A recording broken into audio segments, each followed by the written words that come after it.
أنا أحب أظهر كل حاجة حلوة في بلدي.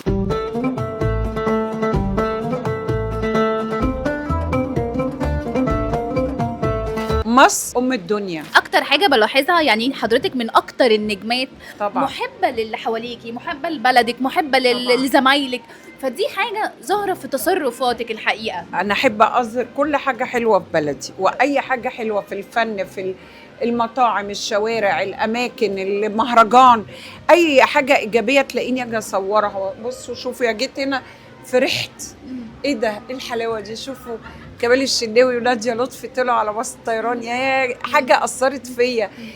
يسرا، عادل إمام، ماجدة الرومي، لا شيء انتماء.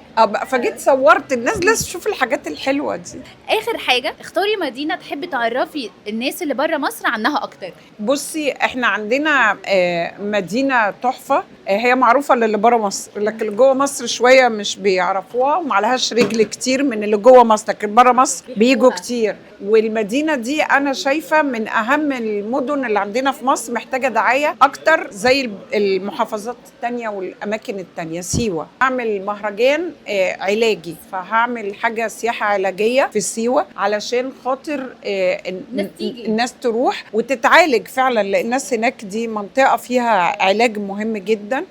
وإحنا ما عندناش مهرجانات السياحة العلاجية في مصر. مصر أم الدنيا، وأم الدنيا دي مش كلمة كده بتتقال ويقعدوا يتريقوا مين أبوها ومين أخوها ومين عمها. لا لا، مصر أم الدنيا. أم الدنيا هي الأم. ليه؟ لأن هي المدرسة. المصري ده فيه طيبة، في جدعنة، مش فيلن، مش مغرور. وأتحدى لو إنسان ما جه مصر وفلوسه راحت، هيلاقي 100 مصري هيسلفوا ويأكلوا ويركبوا عربية ويطلعوا المطار.